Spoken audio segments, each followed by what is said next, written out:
My name is Alexis Rogers, and I'm the Customer Relationship Lead here at RightCapital. And I want to welcome you to our webinar today on comparing pension options.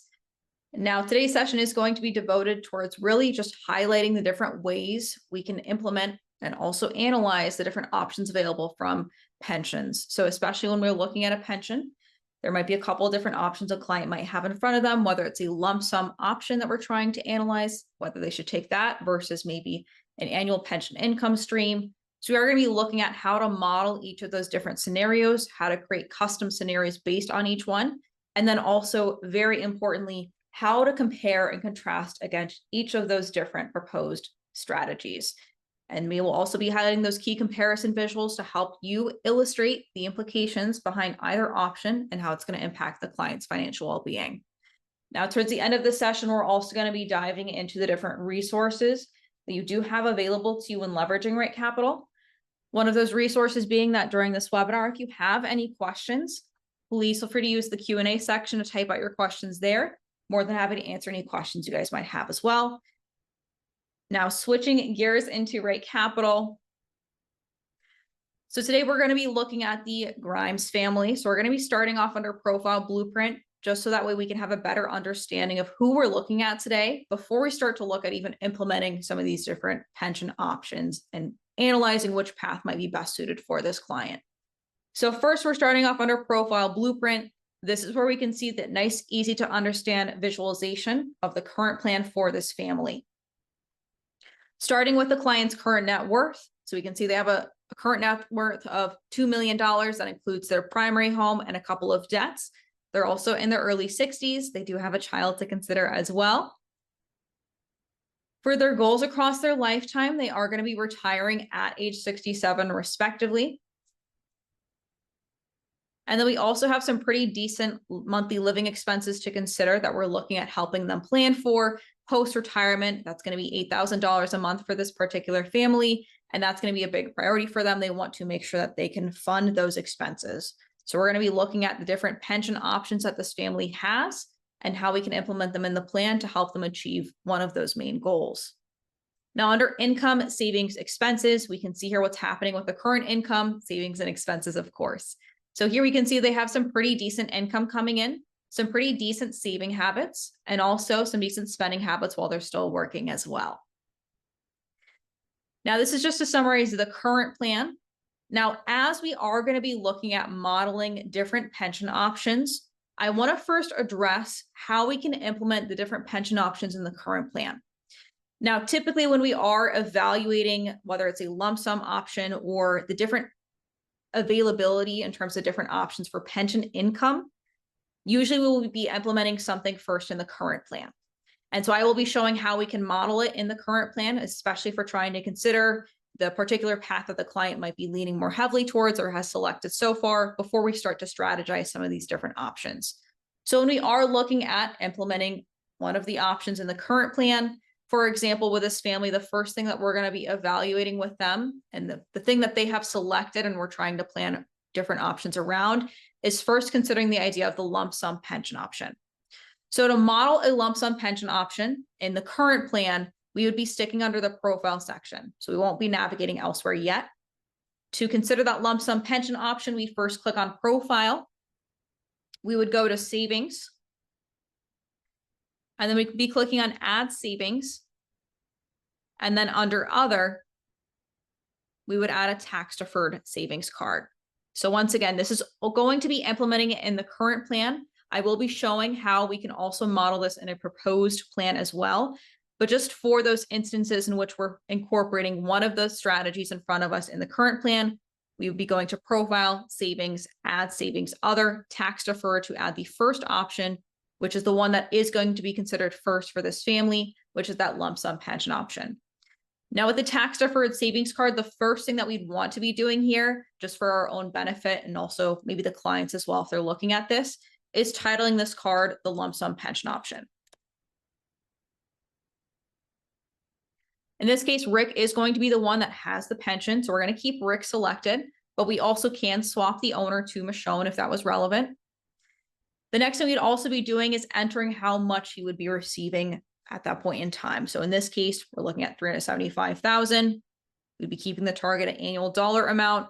And since this is a lump sum pension option, we have this start and stop in the same year or a life event. In this case, we're tying it to Rick's retirement to show the one-time lump sum. Now, in this case, we're selecting it starts and stops at Rick's retirement. But if we have a specific age for Rick, if we're looking at the different options on the statement, in particular, usually it is based off of age, we can select Rick's age and have it start and stop at his age or a calendar year if desired as well. In this case, we're going to keep it to Rick's retirement because that is the relevant option for this particular entry. And then we would also indicate which tax deferred bucket it's going towards, whether it's traditional IRA or traditional 401k. And in this case, it is the 401k, so we'd keep that selected. So we're going to hit save.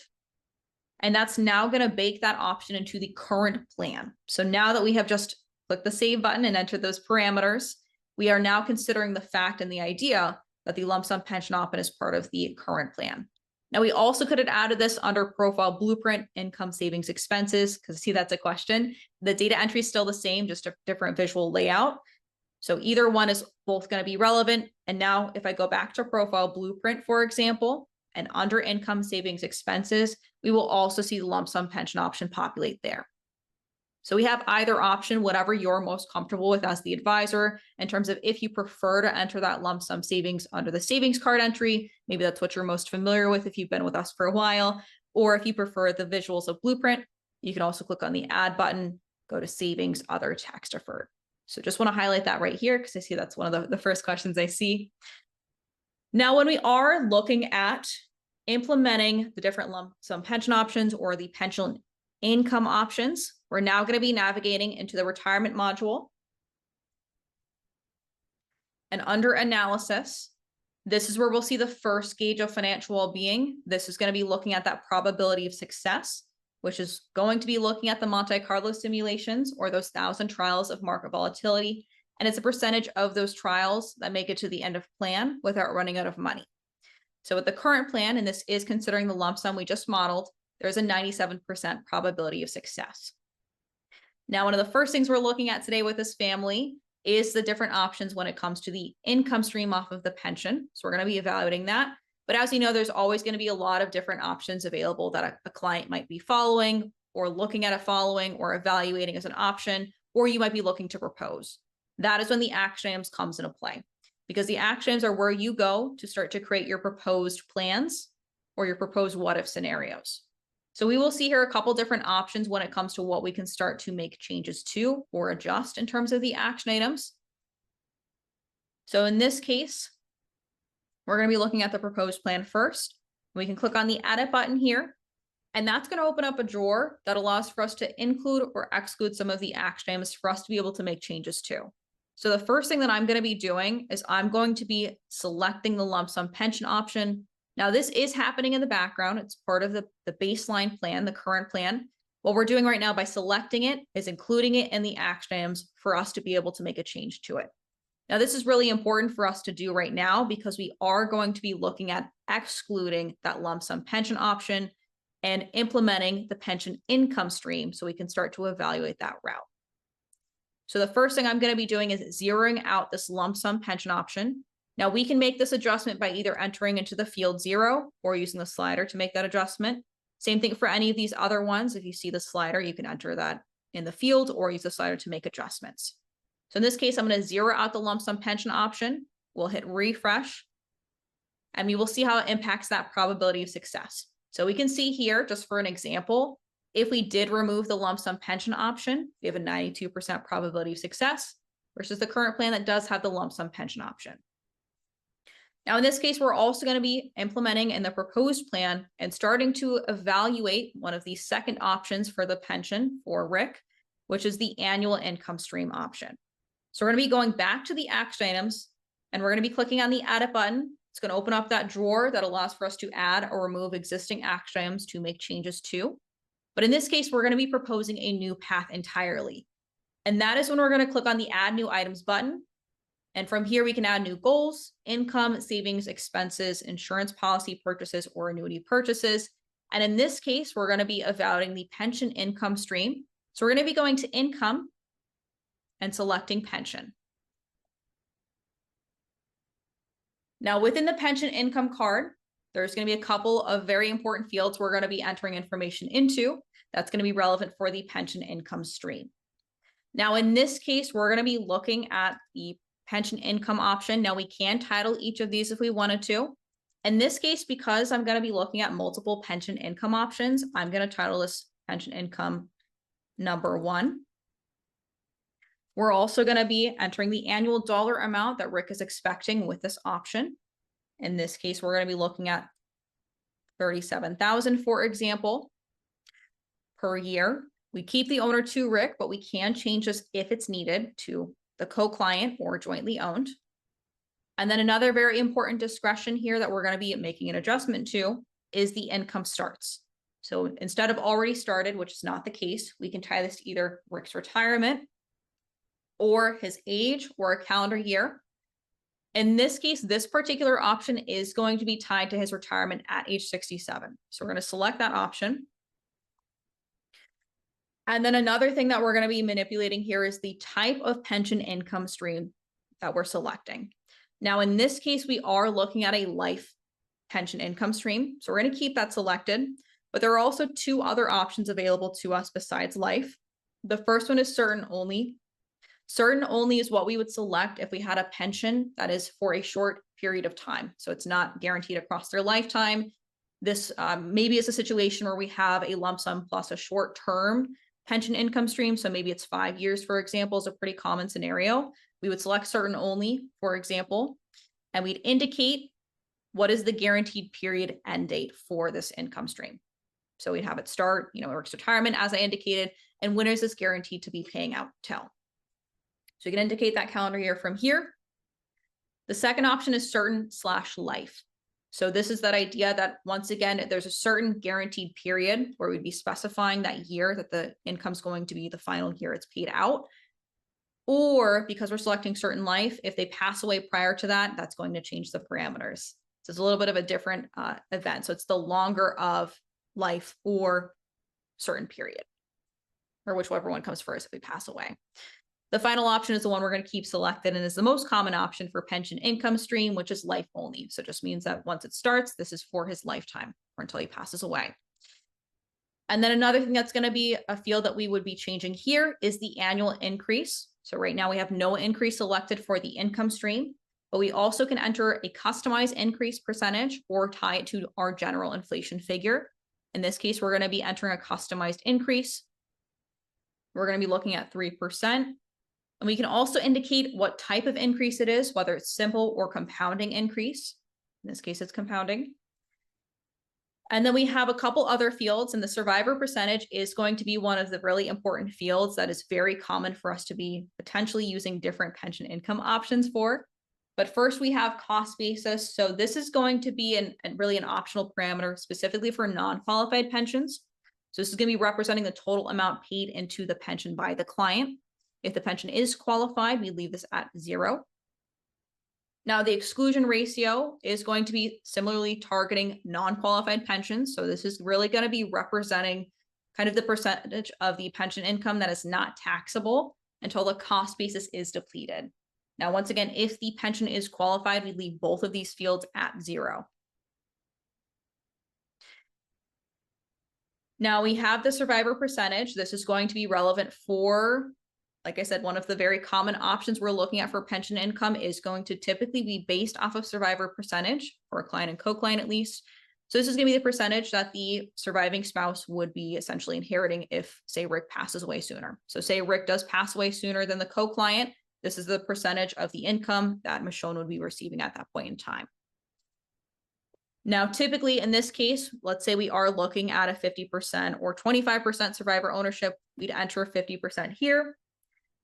Now, in this case, we're going to be modeling a couple different pension income options. The second one we're about to be modeling is going to be targeting a lesser survivor percentage, but a higher pension income value. So now we're first going to evaluate that idea of keeping in mind, maybe Rick is trying to prioritize ensuring that his spouse has guaranteed income, at least a percentage, past his death if he passes away earlier. So we can consider that idea with this particular option. The final option that we have here, or the checkbox, is state tax exempt. So for pensions that are not subject to state tax, we can check off this box.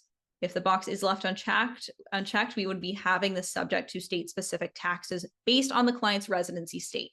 Now, keeping in mind with this particular client, I do have them living in Massachusetts, and we don't have them moving at any point in time, so that's going to be considered their state for state tax calculation purposes, and that would be considered when we're looking at something like pension income stream. So now we've entered those parameters. We're going to hit the save button.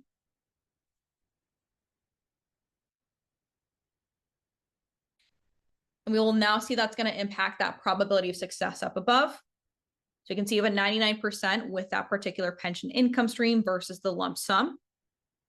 Now, in this particular option, we can also see it's increased the median ending portfolio value. Now, just to take a step back here, the green bar chart is representing the median trials ending asset values from those Monte Carlo simulations.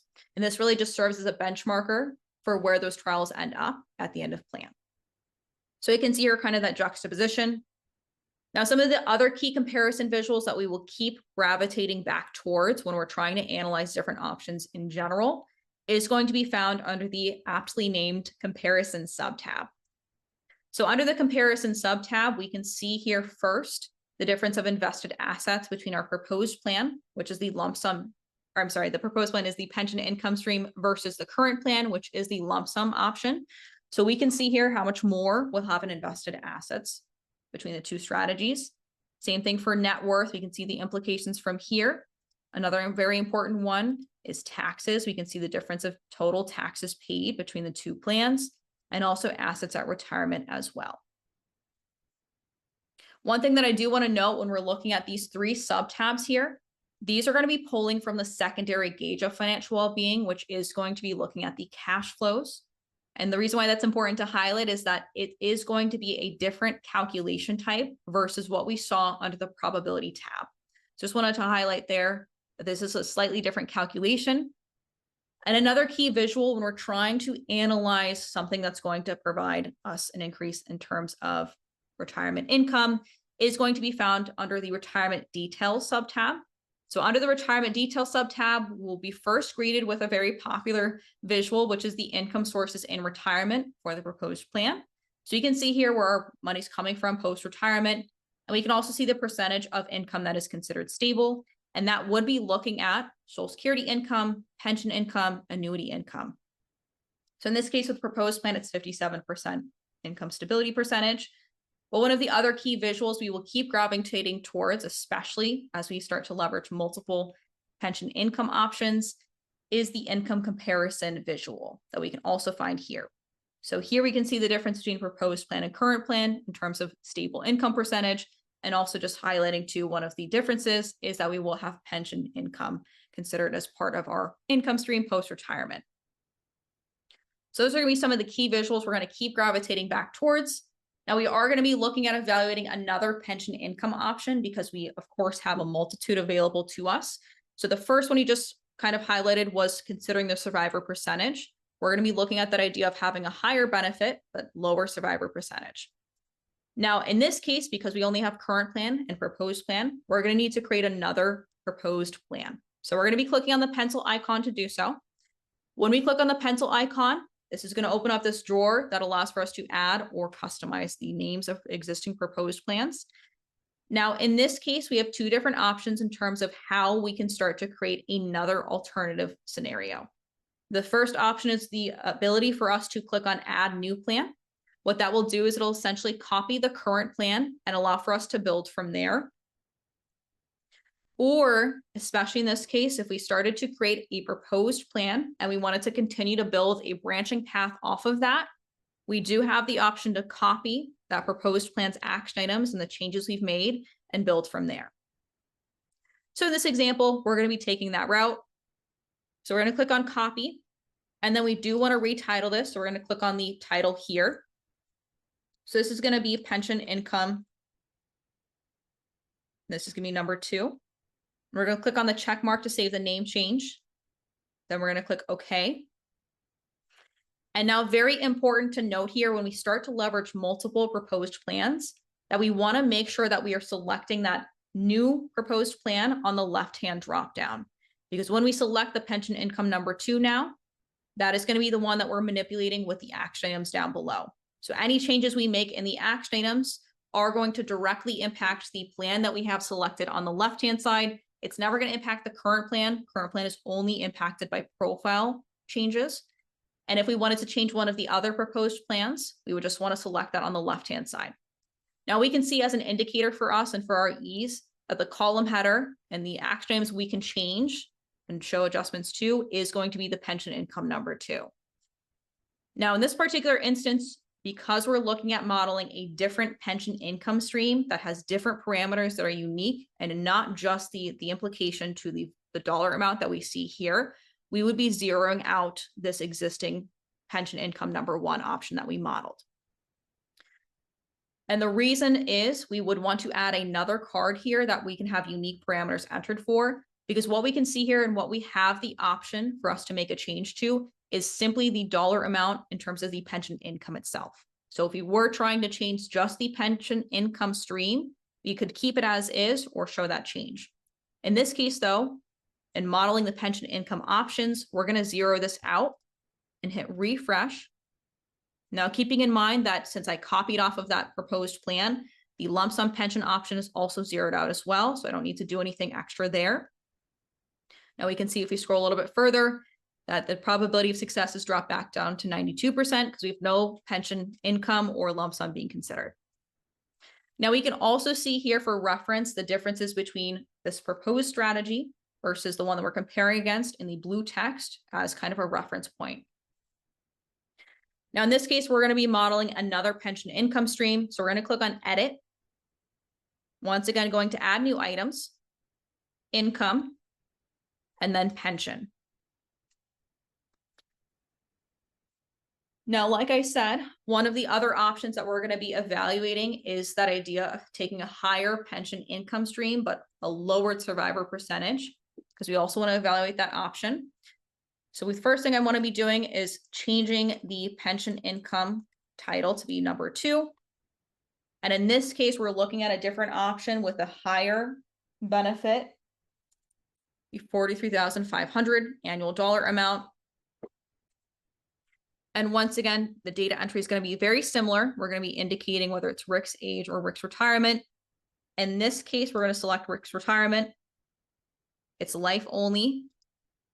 In this case, it is going to be a slightly lowered annual increase percentage with this particular option. We can indicate if it's simple or compounding increase type. We can also enter these other fields if that's relevant.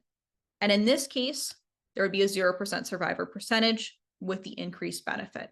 So this is one of the options available to Rick. We'll hit save.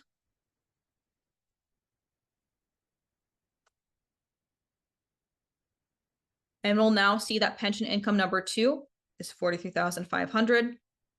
You see the other ones are zeroed out because we don't want those to impact this particular proposed plan.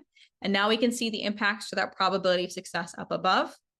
Now, especially as I have created another proposed plan that I wanted to compare against, I also have the option to toggle the right-hand comparison visual to that proposed plan. So let's say in this instance, we do want to evaluate the difference between each pension income stream. So now I can see here when I select proposed plan, which is going to be polling, we scroll a little bit further down, we can see here that we have pension income number 1 considered as part of the proposed plan. Of course, that's where I indicated that change. We can also see pension income number 2 is going to be impacting the plan that I have selected on the left-hand side, which is the pension income number 2 strategy. So that's going to be the differences between these two plans. We can see the probability of success is very similar. It's 99%. Same thing with the median ending asset value. And we can also toggle back to some of these other comparison visuals, whether it's assets at retirement or invested assets. We can see the difference between each strategy, total taxes paid,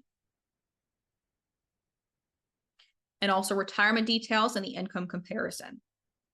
Now we can see here there isn't much of a difference. So especially if we're looking at, having that guaranteed survivor percentage for Michonne, if that's a concern, maybe that's the route that we're going to be pursuing because there's a negligible difference between the two strategies. Now we, of course, can model additional pension income strategies. So especially if we're trying to evaluate that idea of taking the pension later and showing an increased benefit, or same thing with lump sum. If we wanted to showcase modeling, taking that at a later date, we can also do that as well. So that's going to be one of the final proposed strategies we're going to be covering before we start to dive into some of the Q&A and case studies you guys want to see evaluated.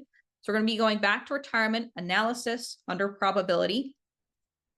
We're going to click on the pencil icon here. And then in this case, we're going to be clicking on add new plan because we're going to be copying off the current plan. Let's say this is lump sum. And this is number 2. Hit the check mark to save the name change. So especially if we are maybe looking at the scenario of them retiring at a different date, that's going to have implications, of course, to the pension conversation. So we can also use this to start to model those strategies. But for now, we're going to click on lump sum pension number 2 from the left-hand side. We're going to go down to the action items to start to make changes to this particular proposed plan. So we're going to click on the edit button once again. And what I also want to be doing is selecting the lump sum pension option that's part of the baseline, because what we just did was copy the current plan to build off of it. So I want to re-include the lump sum pension option in the action items here for us to be able to make a change to it. So it's still happening in the background because we copied the current plan. Now we want to first either toggle this to 0, which we do want to do, hit refresh to show that change. It's going to drop back down to 92% probability of success if we recall. We're going to go back down to action items, click on the edit button, and now we're going to click on add new items. And this is how we can model that lump sum pension option in the proposed plan. So we're going to go add new items, savings, under other, we're going to go to tax deferred. So in this particular case, we're looking at evaluating him taking a lump sum later in life. So with this particular option, we'd indicate that contribution or just the dollar amount he'd be receiving at that time. So let's say it is $430,000. We do want to title this for our ease. So this is lump sum pension number 2. Keep the other parameters the same. And let's say we're going to be tying this to Rick's age. This is going to be age 70.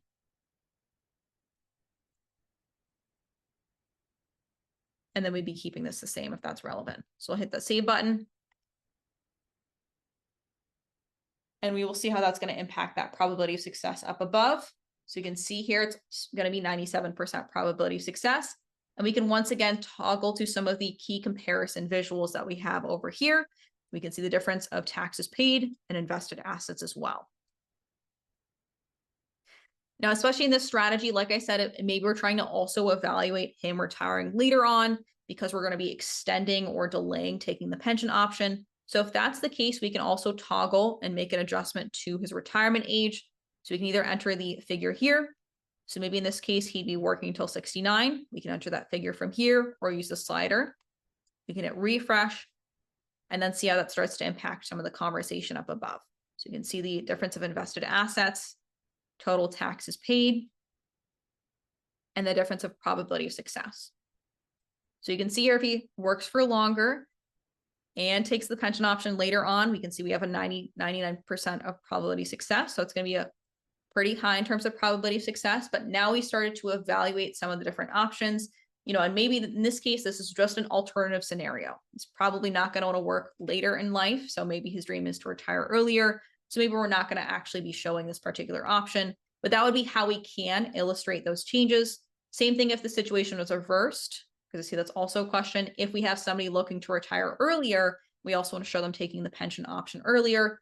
It's going to be the same exact steps, except we'd be pulling back the age to 65 or whatever we're looking at in terms of that time frame. Now, before we start to dive into Q&A, some of the case studies I see you guys want to see modeled as well, I do want to highlight how we can start to further fine-tune just also PDF reports when we have multiple proposed plans, but also how we can start to see some of these changes for pensions in the cash flows as well. So if we're trying to start to delineate that information out, we go to retirement cash flows. Now the maps visual will be beneficial in terms of us looking at the pension income option. So if we wanted to see that, we can just toggle to a different year of the cash flows. So if we're looking at 71, for example, with proposed plan, Now, the visuals of maps is going to be highlighting a specific year of the cash flows and a nice kind of visual for us to represent where our money's coming from and what it's going to be funding or flowing into. And we can also click into, say, the pension income here to see that breakdown. We're looking at pension income number 1, just to recall that option that we modeled. We can see how much they've been receiving at that point in time. Same thing for the waterfall versus breakdown visual. Same information, just different visual layout. So maybe the client prefers this visual versus waterfall. We can toggle between each. And another very important discretion here is us toggling to the correct plan. So if we're trying to show the proposed plan with pension income number 1, we keep that selected. If we're trying to look at pension income number 2, I can also select that from here. We'll keep proposed plan selected and toggling to summary. This is where we will see the year-by-year breakdown of the cash inflows and cash outflows. This is specifically where we will see the implications of pension income coming in. And also, of course, where we're spending it. But first, we can see here just the income inflows. We can also see, if we click into the column header, a further breakdown of what is making up this income inflows. We can click into pension to see the title of the card that I had indicated. You can see when that's starting in terms of that income stream and how much it's growing each year. That's going to be based off that percentage that I indicated. And that's how we can see that income inflow coming in. Now, when we are looking at a lump sum pension option, I can toggle to lump sum pension option number 2, for example. Now that is really going to be visualized in the accounts sub-tab. So going to accounts, this is where we will see the ending balance by accounts. And this is where we can see that kind of breakdown within each of the column headers too, in terms of the ownership of the 401k, for example. And we can already see here that increase in terms of that ending balance by accounts. We also can use this drop down to see additions to accounts, RMDs, withdrawals from accounts, and net cash flows as well. Now we can also see additions to accounts. That's going to show us that lump sum going towards the 401k here. But we could also see the same for net cash flows, but that will consider, of course, net cash flows. So if we have any pulls from the 401k at that time, we'd also show whatever the net value is. But we would be considering that addition to the 401k bucket for Rick. So that's how we can start to delineate out the lump sum pension option and where it's going to show up in the cash flows versus the pension income stream would show up in the summary tab under income inflows and also maps as well. Now, when it comes to PDF report generation, you go to gear icon report. This is where we go to select what we're including in the PDF report. Once again, going to gear icon report. Now, in this case, we can toggle analysis and cash flows, but we will see that both of those are underlined. That's going to be a really key indicator. We can click into it for more functionality. In this case, it allows for us to be more refined in terms of what we're doing for this particular report for the different visuals. So you can really be selective of what we're including. But another very important one, if we're modeling multiple proposed plans, is our ability to toggle to select multiple plans. So it will just include whatever we have selected under retirement analysis, those 2. But if I wanted to include all 4 plans, I can select them from the list and hit done. Same thing for cash flows. A lot of great information found in cash flows, but if we're just trying to isolate, income inflows and ending balance by accounts to show the juxtaposition of pension income versus the additions to accounts, which I can also include here, I can make those selections. And we can also toggle to select plan. So if I'm trying to show the difference and the impacts to cash flows for all 4 plans, I can select them from here as well.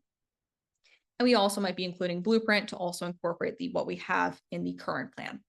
But just to highlight, especially as we start to leverage multiple proposed plans, how we can incorporate each of those and all of them into the PDF deliverable as well.